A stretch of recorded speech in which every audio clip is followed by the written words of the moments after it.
할렐루야. 우리 하나님 말씀 보죠. 여호수아 23장 6절부터 보겠습니다. 여호수아 23장 6절부터 13절까지 제가 쭉 봉독하겠습니다. 여호수아 23장 6절입니다. 그러므로 너희는 크게 힘써 모세의 율법 책에 기록된 것을 다 지켜 행하라. 그것을 떠나 우로나 좌로나 치우치지 말라. 너희 중에 남아있는 이 민족들 중에 들어가지 말라. 그들의 신들의 이름을 부르지 말라. 그것들을 가리켜 맹세하지 말라. 또 그것을 숨겨서 그것들에게 절하지 말라. 오직 너희 하나님 여호와께 가까이 하기를 오늘까지 행한 것 같이 하라. 이는 여호와께서 강대한 나라들을 너희 앞에서 쫓아내셨으므로 오늘까지 너희에게 맞선 자가 하나도 없었느니라. 너희 중에 한 사람이 1000명을 쫓으리니 이는 너희의 하나님 여호와 그가 너희에게 말씀하신 것 같이 너희를 위하여 싸우심이라. 그러므로 스스로 조심하여 너희 하나님 여호와를 사랑하라. 너희가 만일 돌아서서 너희 중에 남아있는 이 민족들을 가까이하여 더불어 혼인하며 서로 왕래하면 확실히 알라. 너희의 하나님 여호와께서 이 민족들을 너희 목전에서 다시는 쫓아내지 아니하시리니 그들이 너희에게 올무가 되며 덫이 되며 너희의 옆구리에 채찍이 되며 너희의 눈에 가시가 되어서 너희가 마침내 너희 하나님 여호와께서 너희에게 주신 이 아름다운 땅에서 멸하리라. 아멘. 이제 제가 여러분들하고 몇 주간을 같이 좀 만나게 되었습니다. 이게 얼마나 저에게도 참 감사하고 기쁜 일인지요. 제가 한번 말씀을 드린 것 같습니다. 1년 만에 은퇴라는 말도 안 하고 제 스스로가 마음에 오늘이 내가 마지막 설교가 될 거야. 그리고 아무에게도 얘기하지 않고 혼자 스스로 그렇게 주님 앞에 약속을 하고 마지막 설교를 스스로 하고 그냥 슬그머니 없어졌습니다. 성도들에게 늘 얘기했듯이 저는 내가 은퇴식이나 은퇴하는 설교나 이런 거 없이 퇴직금이나 이런 거 어떤 방법으로도 내가 받지 않고 슬그머니 그냥 없어지면은 어느 날 없어진 줄 아십시오. 그날이 제게 정말 왔어요. 은퇴하기 한 1년 전쯤 됐나요? 그때 미리 그냥 이제는 어려운 교회를 좀 다니고 또 아프리카도 다니고 힘든 교회를 세우는 일, 그 일에 최선을 다해야겠다 하고 떠났습니다. 1년 만에 제 마음에 주님께서 허락을 해주셔서 이곳에 와서 하나님, 제가 왔을 때 주인이 된다고 하면 사람들이 저를 찾아온다면 저는 다시는 안 올 거예요. 제가 와 마치 손님 같은 대접을 받는다면 그러면 또 가끔 제가 와서 말씀을 전하겠습니다. 그런데 정말 안 찾아오더라고요. 손님이 되었어요. 정말 다행이다 하면서 한편으로는 그래, 내가 여기 근 14년간을 있었는데 이렇게 안 올 수가 있어? 뭐 별의별 생각을 다 했습니다만은 그렇게 해서 이제 제가 오게 되었고요. 오늘은 감사하게 많은 사람들이 기도를 받으러 오면 행복한 거예요. 그 앞에 쭉 서 있을 때 나를 아직 안 잊어버린 모양이구나 우리 성도님들이 하고 열심히 기도해 드리고 이렇게 또 강대상에 올라오게 되었습니다. 왜 제가 여기 앞으로 몇 주간 아마 예배를 제가 드려야 될 것 같냐 하면은 미국에 있는 교회에 목사님이 아프셨어요. 그래 가만히 보니까 이 교회는 그러면은 잘못하면 무너질 것 같더라고요, 제 생각에. 그래서 제가 가서 5주간을 잘 세웠습니다. 뭐 또 여러 가지 문제 일들도 있고요. 5주간을 세우고 그 다음에 그 다음 타자가 들어와서 여길 또 세워야 할 텐데 아무리 생각해봐도 임철 목사밖에는 없었어요. 세울 사람이. 그래서 오라고 해가지고 2달간을 한번 좀 여기 세워봐라. 그동안은 내가 방주교회를 열심히 나도 한번 세워볼 테니까 같이 이쪽 가서 최선을 다해봐라. 그런데요, 매일매일 제가 매일매일 보고를 받습니다. 거기 담당자들에게 보고를 받는데 이거는 전에 없던 정말 벽을 뚫고 나가는 그 은혜가 엄청나다는 거예요. 어쩌면 그럴 수가 있느냐. 그러면 많은 사람들이 치유되고 회복되고 하여튼 이렇게 주일날 한 번만 설교하는 게 아니라 다니엘 기도를 거의 매일 하다시피 하는 모양이에요. 이미 목도 쉬어서 음성도 잘 안 나오기 벌써 이제 초반전인데 시작을 했다고 하더군요. 전화 걸어서 적당히 해라, 너무 힘들게 하지 말아라, 그런 얘기를 같이 하며 가만히 보고를 받으며 생각을 해보니까 임철 목사가 아마 본인의 목회 중에 가장 하이라이트 꼭대기에 서 있겠구나. 그리고 그런 얘기도 했어요. 임 목사, 올라갔으면 슬그머니 그 다음서부터는 내려올 줄도 알아야 해. 늘 이걸 붙들고 끝까지 싸우려고 하고 이게 내가 한 것이고 하다가 보면 이상한 목사가 되고 마니까 떠날 때 깨끗하게 떠나고 또 세울 때 생명을 다해 세우는 그런 목사가 돼야 해. 해서 아마 여러분의 담임 목사는 앞으로도 한 달 정도 더 있다가 올 것 같고 그동안은 틈틈이 와서 제가 여러분들 세우는 그런 일들을 하도록 하겠습니다. 얼마 전에 전주에 아프리카를 갔다 왔습니다. 3개월을 나가 있어 본 적은 제 목회에 처음이었던 것 같아요.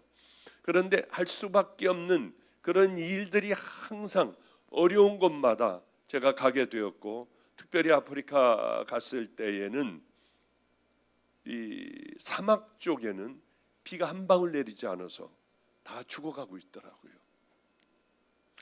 그래서 곡식들을 사가지고 마사이족 있는 데니 뭐니 곡식을 12톤 트럭에 그냥 잔뜩들 이렇게 가가지고 사람들에게 나눠주는데 왜 그렇게 행복한지요.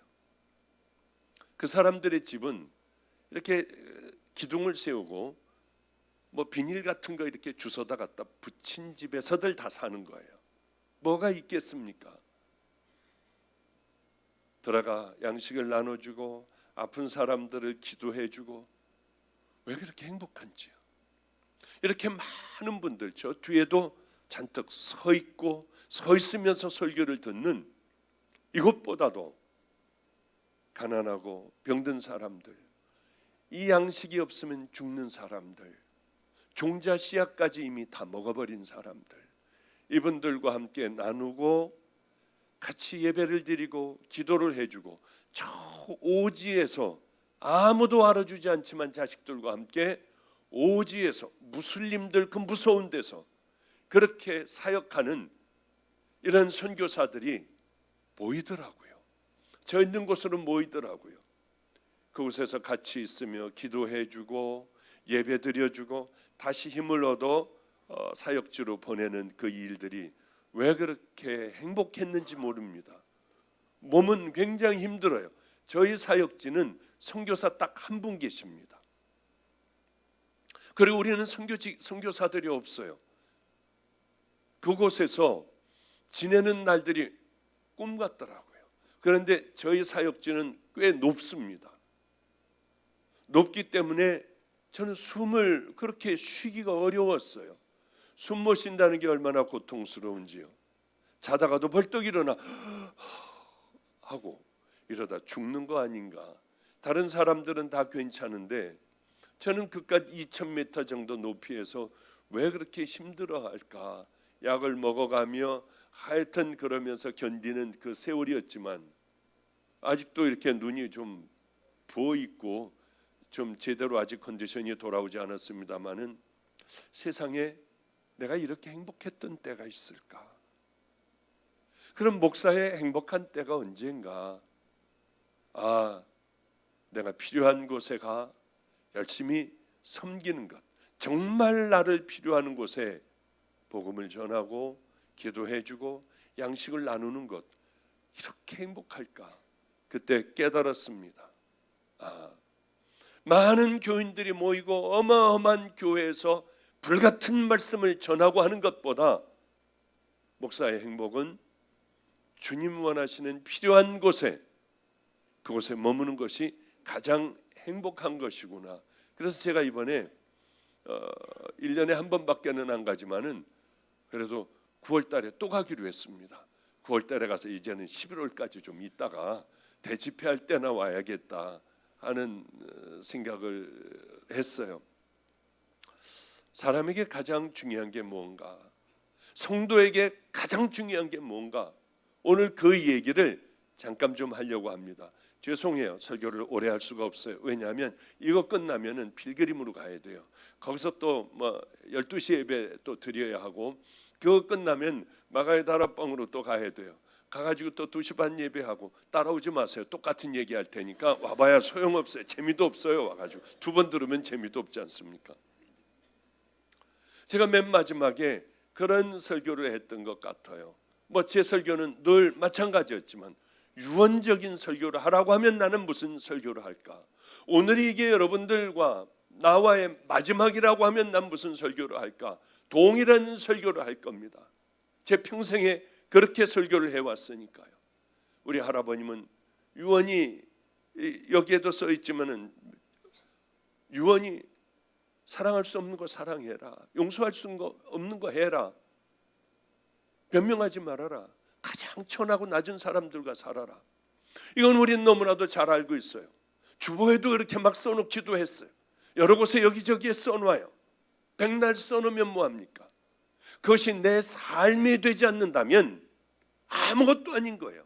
여러분에겐 요만큼도 유익이 없는 거예요. 정말 용서하고 살아가고, 정말 미운 사람들을 끌어안고 사랑하고, 낮고 천한 사람들과 함께하고, 변명하고 싶고 억울하지만은 꿀떡 참고 주님이 하실 거야.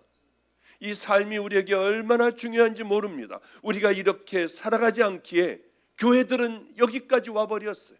성도들은 정말 눈을 씻고 볼래야 볼 수 없는, 초대교회 성도들은 볼 수가 없어요. 왜 그럴까요? 수도 없는 많은 설교를 들어 귀는 높아졌습니다. 이제는 아무리 좋은 설교를 들어도 설교에 불감증이 걸렸어요. 나를 찌르지도 못해요. 설교가 늘 와서 하던 대로 예배 한번 보고 가는 거예요. 이것이 굳어져 버린다면 주님 앞에 갔을 때 나는 과연 어떤 사람이 될까? 주님은 내게 뭐라 하실까? 우리 아버지는 그런 유언을 미리 다 하셨습니다. 야, 그때는 나 있을 때는 월요일 저녁서부터 토요일 새벽 기도까지 내가 집회를 이끌고 다녔다. 정말 죽을 것 같아 집으로 돌아오면 다시 주일 새벽 서야 하고, 주일 설교해야 하고, 저녁 설교가 끝나면 나는 가방을 들고 또 나갔다. 아니 세상에, 나는 왜 이런 부흥사에 이 삶을 살게 됐을까? 그냥 일주일에 그저 한 번 설교하고 수요일날 설교 한 번 하고 새벽 기도 그냥 대충 하는, 나도 좀 편한 인생을 한 번만 살아봤으면 얼마나 좋을까? 내가 이게 무슨 놈의 팔자야? 이러면서 그때 이것만 면하면은 내 인생은 행복할 것 같은데, 안 가면은 주님 앞에 매맞을 것 같으니까 안 나갈 수도 없고 불평과 불만 가운데 난 나가서 죽어라고 했다. 그런데 지금 가만히 인생을 뒤를 돌아보면 하나님께서 네 인생에 너는 어느 곳으로 돌아가고 싶니? 저는 하나님 앞에 금방 얘기하실 수 있대요. 그렇게 힘들고 고통스러웠던, 복음을 들고 생명을 다해 뛰었던 그 시절로 절 보내주세요. 애비가 말하는 거 똑똑히 들어야 해.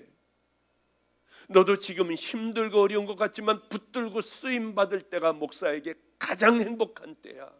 그러니 그것이 천한 곳이라도 험한 곳이라도 어디든지 최선을 다하여 돌아다녀라. 이게 저희 아버님의 저에게 주신 그런 유언이었어요. 제 멘토는 왜 이 말씀을 시작을 이렇게 하느냐 하면, 오늘 본문 얘기 다 못해도요, 또 다음 주일 하면은 되잖아요. 다음 주일 시간에 하면 되지 않습니까? 제 멘토가 있어요. 육신적인 멘토. 그분의 그 말씀을 그렇게 따랐던, 그런데 불같이 살다가 간 분입니다. 52살에 소천을 했나? 하여튼 그렇습니다마는 이분은 이렇게 얘기했어요. 이 땅에서 생명을 다하다가 하늘나라에서 면류관을 받자. 면류관 쓴 채로 우리 만나자. 그런 얘기를 제게 해주셨어요. 다 비슷한 내용들이에요. 저 같으면 뭐라고 할까? 저는 여러분들에게 늘 말씀드렸습니다. 가장 중요한 건 내가 여기서 집사냐 권사냐 장로냐 쓰레기 같은 거예요. 다 쓸데없어요. 가장 중요한 건 하나님께서 우리들에게 구원을 허락하여 주십니다. 주님이 아세요. 주시는 분은 하나님이세요. 하나님께서 인정해 주시는 이 땅에 구원받은 믿음의 자녀가 된다면 소유가 뭘 중요하겠고 내가 뭔가 내 위치가 뭐가 중요하겠습니까? 하나님께서 인정해 주시는 구원받은 믿음의 백성으로 이 땅에서 살아가는 것, 그러면 안심할 수 있지 않습니까? 저는 그걸 위하여 수도 없는 많은 세월들을 이 얘기를 했어요. 방주교회 오자마자부터도 이 말씀을 전했어요. 어떤 말씀이었습니까? 여러분들 나 구원받았나 다시 한번 생각해 보십시오. 삶이 없는 구원, 마음에 하나님을 사랑하는 순종하지 않는 구원은 거짓이다. 여러분들은 그냥 왔다 갔다만 한다. 삶의 내용이 있어야 한다. 알고 있으면 뭐하냐? 살아가야 되지 않느냐? 그 살아가기 위해서는 산상설교를 매일 읽어라. 어떤 일에 딱 부딪혔을 때에 예수님이면 어떻게 하실까? 이거를 항상 묻고 예수님이 원하는 그 일들로 해라. 온 우주 만물은 하나님께서 만드시고 예수님은 우리들의 죄를 위하여 십자가에 달려 돌아가시며 그분은 부활 승천하실 때 내가 너희들에게 보혜사 성령을 내가 너희들에게 보내주겠다. 그러니 이 땅에서 우리가 가장 죄를 지었을 때는 십자가를 붙들어야 하고 예수님을 찾아야 하고, 이 땅에서 우리가 고통스럽고 괴로운 문제들이 있다고 하면은 성령님과 늘 동행을 하며 성령님과 살고 성령님과 죽어라. 이 말씀을 늘 해드렸던 것 같아요. 밤에 잘 때도 성령님하고 이런 얘기 저런 얘기 하다가 잠이 들고 눈 뜨면은 얼른 뒤집어서 우리 성령님과 함께 하루를 이기며 성도답게 살게 해달라고, 사랑하고 용서할 수 있게 해달라. 내게 이렇게 딱 막혀있는 문제들, 매듭이 져 있는 것들을 풀 수 있는 은혜를 달라. 그렇게 성령님과 운전하면서도 출근하면서도 밥하면서도 설거지하면서도 성령님과 함께 대화를 하고 가까이 하는 그 삶들을 성도 여러분들 살아야 합니다. 제가 늘 이 말씀을 드렸을 거예요. 그러면은 마치 뭐와 같으냐? 투구를 쏘고 창을 들고 칼을 들고 방패를 딱 갖고 우리는 신발을 신고 그리고는 이 험한 세상 사단의 공격을 이기면서 싸우면서 이기며 살아갈 수 있다. 이 말씀을 수도 없이 많이 했습니다. 그런데 제가 당신들 정말 구원받은 믿음의 자녀들이냐? 그렇다고 하면 살아가야 한다. 살지 않는, 만약에 믿음대로 살지 않는다면 당신의 영혼들이 죽은 것과 같이 당신들은 이 땅에서 이미 호흡이 끊어진 자들이다. 이런 얘기를 얼마나 많이 했습니까? 이런 말씀을 계속 전하는데 이단이 되더라고요. 믿음으로 구원받지 행위로 받느냐? 행위가 아니고 순종이요. 하나님의 말씀에 순종하는 것, 율법에 순종하는 것, 613가지의 그 율법 말고 하나님의 말씀에 사랑하고 용서하고 이렇게 살아가는 삶이 당신들의 진정한 구원받은 믿음의 삶이라고 하니까 어떤 일까지 일어났냐면 집회를 가요. 그럼 연락이 와서 그 사람 집회 못하게 하라. 이단이다. 쫓겨날 때 마음이 어떻겠냐고요. 근데 너무 감사하게 이제는 꽤 많은 사람들이 당신들이 구원받은 믿음의 자녀라면 거기에 대한 여러분들은 삶이 있어야 한다. 삶이 하나도 없으며 이 세상 사람들과 동일한 삶을 살아가며 당신들이 어떻게 구원받은 믿음의 자녀라고 할 수 있느냐? 이런 얘기를 하는 사람들이 뜨기 시작을 하니까 이게 수도 없는 많은 사람들이 이제는 그 설교를 하기도 하고 귀가 있는 잠자는 데서 눈을 뜬 성도들이 모이기 시작을 하더라고요. 그 세월 전까지는 얼마나 힘들고 고통스러웠는지 몰라요. 이걸 해야 하나 말아야 하나. 그러나 하나님께서 제게 주신 너는 넓은 길을 걸어가는 이 교인들을 돌이켜 좁은 길을 걸어가게 할 거야. 그래서 그것으로 힘을 얻고 하여튼 모욕을 당해도요, 사람들에게 공개적으로 질문을 당해도 그저 말없이 이 길을 걸어오다 보니 은퇴도 했고, 또 이렇게 은퇴한 교회에 와가지고 제가 서서 말씀을 전하기도 하게 되었습니다. 그래요.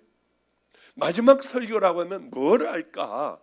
그런 생각을 늘 하며 성경을 보다가 보니까 그래, 여호수아 23장을 설교를 해야 되겠구나. 이게 무슨 말이냐면 23장 오늘 읽은 본문은 이스라엘의 지도자들에게 여호수아가 설교를 한 겁니다. 24장은 이스라엘 백성들에게 마지막 고별 설교를 한 거예요. 그러니 23장과 24장은 얼마나 중요한 하나님의 마음을 담고 있느냐는 거예요. 이것처럼 중요한 설교가 없다고 봅니다. 그런데 오늘 보면 23장 1절을 제가 볼게요. 1, 2절 보겠습니다. 여호와께서 주의 모든 원수들로부터 이스라엘을 쉬게 하신 지 오랜 후에 여호수아가 나이 많아 늙은지라 여호수아가 온 이스라엘 곧 그들의 장로들과 수령들과 재판장들과 관리들을 불러다가 그들에게 이르되 나는 나이가 많아 늙었도다. 그래요. 이제는 이게 마지막 설교입니다.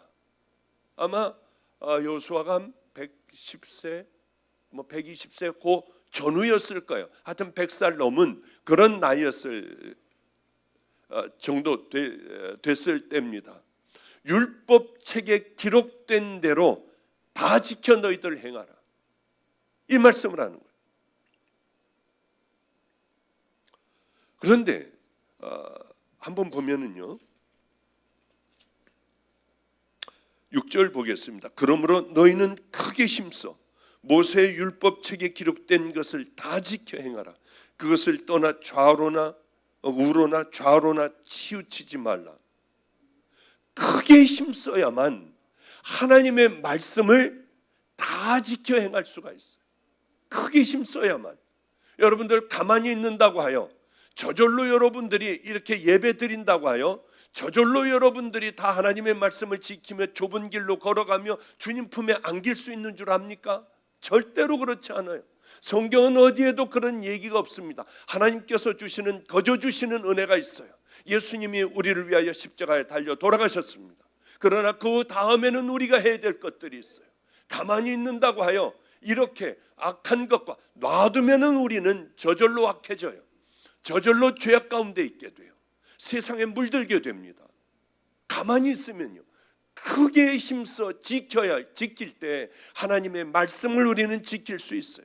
너희들은 크게 힘써 모세 율법책에 기록된 것을 다 지켜 행하라. 하나님께서는 그저 요만큼 대충 지키면 너희들 될 거야, 그것이 아니라 힘써, 힘을 다해 너희들은 이것을 지켜나가야 한다. 그럴 때 우리는 이 땅에 더러운 사단의 공격으로부터 나를 지키고 하나님의 말씀을 지켜나가며 행할 수 있지 않겠습니까? 행함이 없다면, 순종함이 없다면, 하나님의 말씀에, 예수님의 말씀에 순종함이 없다면 어쩌면 우리들의 신앙은 거짓된 신앙, 헛것을 붙잡고 살아온 줄 여러분 아셔야 해요. 우리 집에 여러분들도 많이 알고 계시겠지만은 반가운 소식이 하나가 있습니다. 하나님께서 이렇게 쭉 힘들게 하고 돌아왔더니 그 다음날 행복한 소식을 주었어요. 저거 다 아는 얘기 하지 말고 한 번 더 들으세요. 저희 집에는 학교를 못 가는 아이들, 뭐 퇴학 맞고 뭐 이런 아이들이 꽤 많이 살았어요. 근데 그때 한 8명 정도가 학교를 못 가서 제 방 옆에다가 제가 작은 책상을 놓고 얘네들을 공부를 가르쳤습니다. 제가 가르치긴 힘들잖아요. 왜? 설교도 해야 되고 집회도 가야 되고 하니까 얼마나 참 힘듭니까? 근데 우리 집 아이가 하나가 제가 힘들게 하는 걸 보고, 목사님, 감신 다니는 애가 저 학교 휴학하고 얘네들 좀 가르칠게요. 그래. 그래서 한 해 6개월을 휴학했어요. 그리고 또 있다가, 목사님, 이제 또 들어가려고 하니까 얘네들 마저 공부하면 좋겠어요. 1년을 쉬게 했고 1년 반을 쉬게 했고 2년을 그렇게 2년을 연속으로 쉬었습니다. 그러면 저에게 마지막 얘기하는 게, 목사님, 목사가 되면 뭐예요? 목사보다 더 중요한 건 얘네들을 귀한 길로 인도하는, 저는 그 일을 평생 하겠습니다. 제가 얼마나 감동이 됩니까? 다들 자기 일들 빨리 목사 한 수 받고 빨리 공부 끝내려고 하지, 이렇게 결국은 지금까지 공부했던 거 다 던져버리고 애들하고 함께 살며 애들에게 복음을 가르치고 공부를 가르치겠대요. 이게 얼만큼, 얘가 몇 학년 때 그랬냐면 전 4학년 때 그랬는 줄 알았더니 대학원 1학년 때 이만큼 공부한 거 다 버리고 집에서 불쌍한 애들을 가르치겠다는 거예요. 그래서 문 닫고 들어와라, 문 다 잠궈라, 내가 지금부터 너에게 하늘나라 얘기를 해줄게. 그리고 기도를 해주며 이렇게 얘기했어요. 너는 제일 늦은 것 같지, 그러나 우리 가운데 가장 빨리 가는 애가 될 거야. 그러면 하늘나라 얘기를 해줬어요. 너 이제서부터 잘 들어. 열심히 목숨을 다해서, 제일 더러운 게 뭐냐, 화장실에 있는 변기에 있는 쓰레기통에 있는 그 오물이래요. 네가 그건 다 손으로 다 닦고 깨끗이 매일 해놔라. 알겠습니다. 그 다음에 더러운 거 뭐냐, 음식물 쓰레기 여름에 냄새 나는 거, 그건 네가 다 손으로 깨끗하게 치워라. 하나님이 더러움, 내 육신 같은, 내 마음 같은 이 더러운 오물들을 깨끗하게 씻어주세요. 그 다음은 뭐냐, 설거지입니다. 그 다음은 뭐냐, 애들이 자꾸 빨래를 쑤셔박아 놓는데 그거 미워 죽겠대요. 그거 다 빨아가지고 말려서 걔네들 책상에 다 집어넣어줘라. 알겠니? 그게 성자의 삶 아니에요. 그게 주님의 삶 아니겠습니까? 그렇게 해라. 애는 정말 그렇게 하게 됐어요. 어느 날 말도 안 되는 문득 떠오르는 얘기를 제가 했어요. 너 한번 변호사 돼보지 않을래? 그것도 시시한 변호사 말고 국제 변호사. 예, 알겠습니다. 목사님, 어떻게 하는지 모르지만은 바로 할까요? 그래, 한번 해봐. 했더니 그 다음 날로 자퇴를 해버렸어요. 그리고는 얘는 공부를 하는데 한동대에 국제 로우스쿨이 있습니다. 그럼 미국 가서 변호사 시험 봐가지고 따가지고 오는 거예요. 이게 있대요. 그럼 어디 한번 해봐라. 근데 목사님, 저는 신학만 해가지고 영어 하나도 못해요. 영어 학원을 보내주세요. 얼마냐? 그때 뭐 40몇만 원이래요. 그건 해줄 수 없으니까 싼 걸로 찾아봐라. 필리핀 사람하고 하는 게 있더라고요. 한 달에 5만 원. 그래서 필리핀 사람하고 열심히 이 컴퓨터로 대화하며 공부를 이렇게 했는데, 시험을 이제 원서를 넣은 거 보니까 카이스트, 서울대학교, 뭐 버클리 대학, 미국에 쟁쟁한 놈들은 다 온 거예요. 근데 감신 다니다가 쫄래쫄래 온 건 자기가 학벌이 제일 낮더래. 창피하더래요. 그래도 해봐. 얘네들 막 2년씩 공부하고 막 왔대요. 우리는 믿음으로 한번 해보자. 왜냐하면 너는 하나님 말씀대로 순종하고 살았어. 잘 들으셔야 돼요. 너는 우린 순종하고 살았고, 저 사람들은 실력으로 가지만 우린 믿음으로 가는 거다. 가가지고 한동대에 들어갔더니, 시험 치러 들어갔더니 이제 점심시간이 됐는데 쫙들 점심 먹는데 얘는 판을 들고 가 있을 데가 없는데 저거 외국 사람이 오라고 그래서 거기 앉아서 그냥 고개를 숙이고 밥을 먹었대요. 이 사람들 나갔답니다. 나가고 났는데 누런 봉투가 있어서 자기가 잘 놔뒀대요. 자기도 모르게 집에서 하던 대로 교수들 밥 먹은 거 가서 다 치우고 행주 달라고 그래서 깨끗하게 치우고 애들이 더러운 거 가서 다 치우고 있는데 누가 보고 있더래요. 외국 사람이. 그러니 와가지고 너 여기 누런 봉투 못 봤냐? 내줬답니다. 너는 왜 여기에서 이런 일들을 하고 있니? 이건 다른 사람이 할 건데. 아, 죄송해요. 제가 집에서 하던 대로 해서 그렇습니다. 너희 집은 뭘 하는 집이니? 박보영 목사님하고 삽니다. 그분 여기에 몇 번 집회 왔었는데 나도 그분 알지. 그러고 끝났어요. 그때 면제비에 내가 70%인가 그랬습니다. 60%인가 막 물어보는 거예요. 막 교수들이. 자기 차례가 돼서 들어갔더니 그 외국 사람이 학장이더래요. 그러더니 거기서 물어보는데 일반적인 거, 그래 목사님 내서 몇 명이 같이 사냐? 그래 그러면 너는 거기서 어떤 일을 하냐? 너는 뭐 하다가 여기 왔냐? 그 목사님은 요즘 어떻게 지내시냐? 하루의 일과가 어떻게 되냐? 그러니까 저쪽에서 이제 막 영어로다가 막 질문을 이제 법적인 걸 하려고 할 때마다 다 막아주더래요.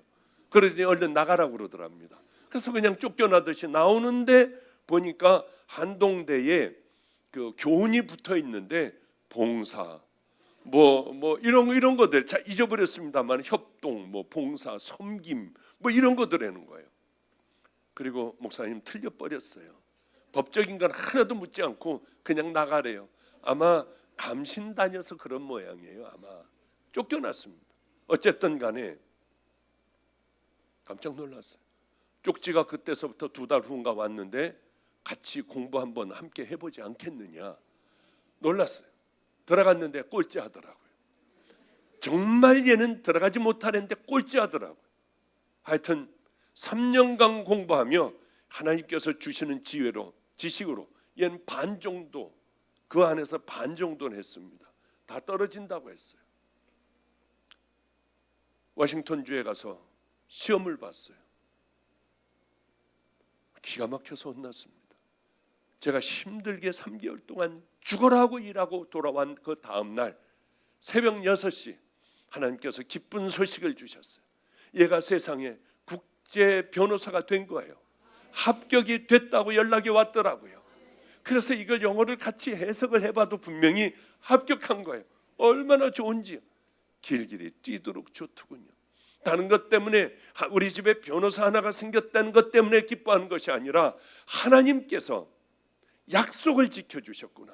하나님의 말씀대로 더러운 것들을 치우고 더러운 것들을 열심히 섬기고 용서하고 버린 것들을 깨끗하게 해가지고 갖다 놓고 이런 모습을 보시고 하나님께서는 꾸준하게 이 일들을 하는 걸 보시고 하나님께서는 높게 세워주셨구나. 그런데 더 놀라운 게 있습니다. 다른 대학에서도 많이 와가지고 시험 치잖아요. 뭐. 얼마나 많아요. 좋은 대학들이요.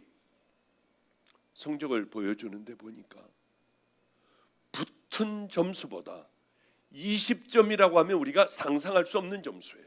20점이 더 높더라고요. 여러분들은 별로 뭐 졸린 모양이에요. 이게 뭐 별로 은혜도 안 되는 모양이에요. 무지하게 기도하고 올라왔는데 저는요, 아멘. 뭐 이건 제 일이니까 저는 엄청나게 은혜로워요. 다른 거는 저는 몰라요. 제가 여태까지 살아온 삶 중에 다른 거는 모르지만은 하나님을 기쁘게 해드리는 그 말씀대로 순종하며 살아가는 그 삶 가운데는 늘 기적이 따른다고 하는 거죠. 늘 기적이요. 그래 얼마나 하나님 앞에 감격했는지. 주님, 저 아프리카 또 갈 거예요. 그래서 열심히 가서 어려운 사람들 가서 죽어가는 사람들도 돕고 에이즈 환자들 치료 안 되잖아요. 알비니즘 이런 사람들 또 따로 모아가지고 열심히 안수해줬어요. 최선을 다해 안수해줬어요. 그리고 이 손을 닦고 에이즈 환자들 만지고 뭐하고 한 손들 이 손을 닦으면 하나님께서 싫어하실 것 같아서 그걸로 그냥 밥 먹었어요. 눈곱도 띄고 밥도 먹고 그냥 다 했어요. 이들과 함께 할게요. 하나님 치유하여 주세요. 얼마나 치유가 됐는지 저는 알지 못해요. 그러나 목마른 마음으로 하나님 앞에 우리가 다가갈 때, 하나님 말씀대로 순종할 때, 하나님의 기쁨이 되는 그 길을 걸어갈 때 하나님께서는 우리들을 일으켜 세워주신다는 것을 분명히 압니다. 기도원 다니시는 분들 보면 아시겠지만 미국 가기 전에 어떤 한 사람이 산소호흡기를 끼고 뇌의 종양으로 인해서 산소호흡기를 끼고 이제 의식불명이 되고 병원에서 끝났다고 하고 대소변 그대로 보고 장님이 되고 일어서지도 못하고 이제 이 사람은 그대로 죽는 것밖에는 남은 것이 없는 사람. 그 사람이 마가의 다락방 맨 앞에 제 오른쪽에 늘 앉아 있는데 이게 괴로운 거예요. 하나님 치유해 주세요. 하나님 이건 도저히 안 되는 거지만은 이 시대는 성령님께서 떠나가 버린 이 시대가 되었지만 이곳에서 역사하시는 하나님 사람들로 하여금 하나님이 살아계시고 하나님께서 역사 아직도 하신다는 것을 사람들로 보게 해주세요. 얼마나 기도했는지 몰라요. 그런데 깜짝 놀랐어요. 이렇게 죽어야 될 사람이 어느 날 앉아 있더라고요. 어느 날 보니까 산소호흡기를 띄었더군요. 자가 호흡을 하는 거예요. 어느 날 보니까 의식이 돌아왔어요. 이번에도 봤더니 멀쩡하게 앉아서 그냥 박수도 치고 찬양도 하고 하더군요. 저는 잘 모르겠어요. 얘기만 들었습니다. 이 얘기는 틀릴 수도 있어요. 병원을 가서 CT를 해봤더니 90%가 다 암이 없어졌다고 해요. 저는 잘은 모르겠어요. 이건 왜? 보고받은 거니까 본인 당사자에게 물어보지 않아서 틀릴 수도 있지만은 이제는 화장실도 걸어갔다가 걸어오고 하고 너무 감사해서 이제 외국 나가기 전까지는 하나님 앞에 간증할 수도 있는 그런 귀한 믿음의 용사들이 되겠구나. 보면은 그렇게들 간절하게 어머니하고 그 아내가 와서 기도를 하더군요. 전 다른 건 몰라요.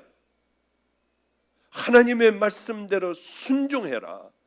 그것들을 마음의 생명을 다하여 마음 깊은 곳에 담아놓고 하루하루를 힘들지만은 나라고 하는 이 괴물을 십자가에 못 박고 하루하루를 한 걸음 한 걸음 작은 것서부터 용서하고 사랑하고 내 눈에 있는 들보를 먼저 빼내고 내가 얼마나 죄인인지 모르고 또 내가 이 땅에 빛과 소금의 삶을 작은 것서부터 살아가야지. 신발 똑바로 놓고 분명히 내 자리가 있지만은 다른 사람들에게 양보하고 뒤에 서서 예배 드릴 수 있는, 지나가다가 돈은 없지만은 병든 사람 있으면 끌어안고 기도해주고 가다가 말고 얼른 술의 뒤를 밀어주며 이 사람을 위하여 간절하게 기도할 때 이런 작은 것서부터 나를 화나게 하고 늘 내가 남들을 향하여 그저 악한 말을 하고 상처를 주는 이것들을 꾹꾹 참아버렸다고 이런 삶을 살며 오히려 기쁨을 주는 말, 위로를 주는 말을 하며 우리가 그렇게 살아간다면, 순종하며 살아간다면 하나님께서는 우리에게 뭘 어떻게 해주시겠습니까? 그렇지 않고 펄펄이 내가 살아있어 마음대로 얘기하고 마음대로 악함 얘기하며 세상에 빠져 살아간다면 하나님께서 내게 무엇을 해주시겠냐는 거예요. 모세의 율법책에 기록된 것을 너는 다 지켜 행하라. 내가 율법이나 선지자나 폐하러 온 줄 생각하지 말라.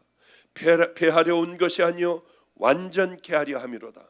진실로 너에게 이르노니 천지가 없어지기 전에 율법의 1.1획이라도 반드시 없어지지 아니하고 다 이루리라. 그렇습니다. 그러므로 너희는 크게 힘써 모세의 율법책에 기록된 것을 다 지키라. 왜 이렇게 하나님께서는 여호수아를 통하여 간절하게 제발 좀 한번 지켜봐라, 힘써 지켜라, 다 지켜봐라. 왜 그러셨을까요? 누구를 위해서?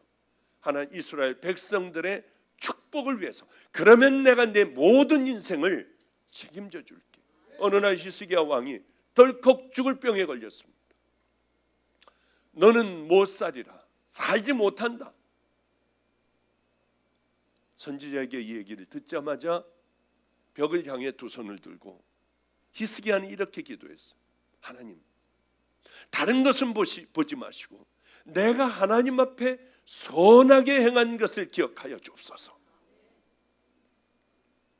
하나님께서는 그 기도를 들으셨어요.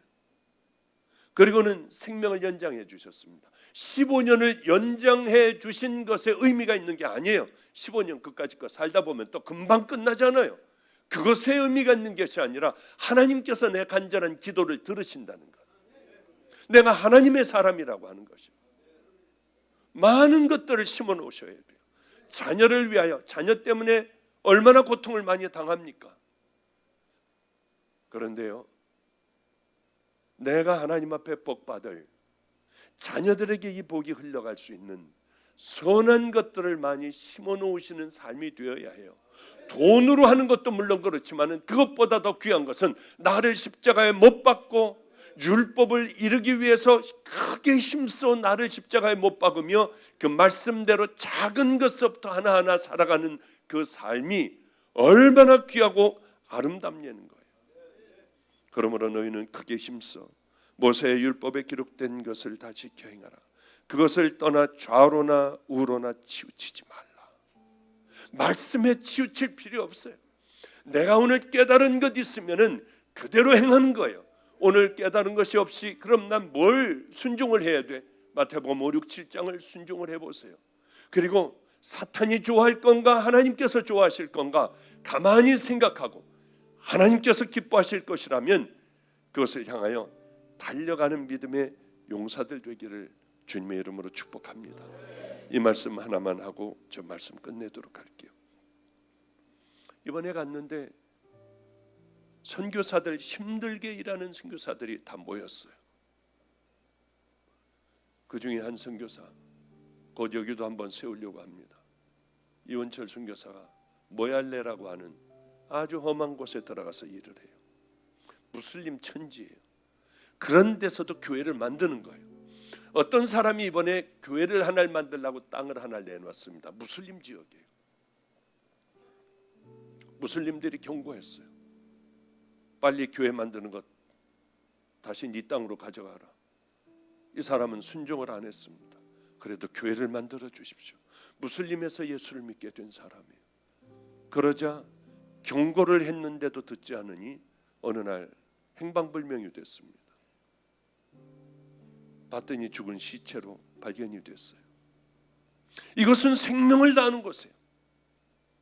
이원철 선교사는 무슬림들에게, 알샤밥이라고 하는 무슬림들에게 5,000불의 현상금이 걸렸어요.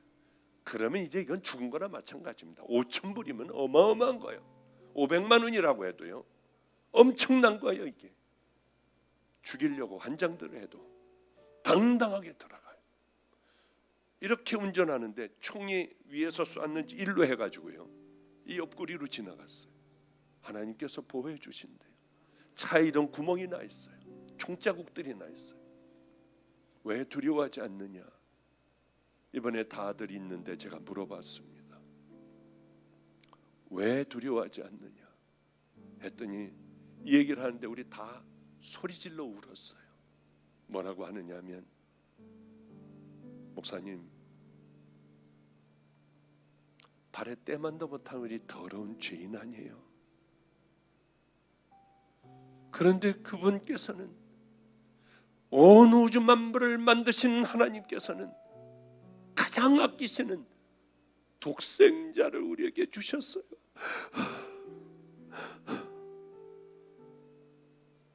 어쩌면 그 첫사랑을 그대로 가지고 있는지, 수많은 세월이 흘렀는데도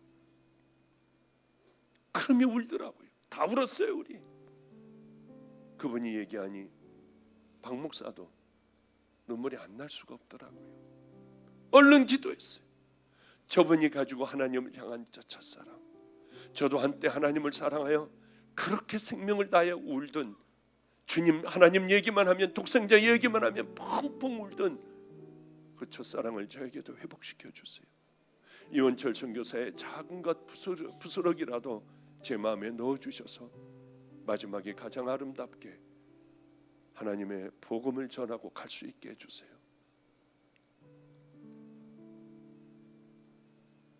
그래요. 이분은 암이 여기 꽉 찼다고 했어요. 다 검사했어요. 이제 끝났다고 했습니다. 저분 사역질을 어떻게 할까? 독충이 우글거리고 정말 힘들고 무슬림들이 잔뜩 있는 저곳. 김성준 목사를 보내기로 했어요. 너 다 때려치고 굴리 들어가라. 예, 알겠습니다. 세상의 모든 검사 다 끝내고 암으로 판정이 됐는데, 그리고 제가 미국을 갔습니다마는 미국에서 이런 황당한 소식을 들었어요. 암이 아니라 염증이다. 다시 들어가라. CT, MRI 다 조직 다 검사했어요.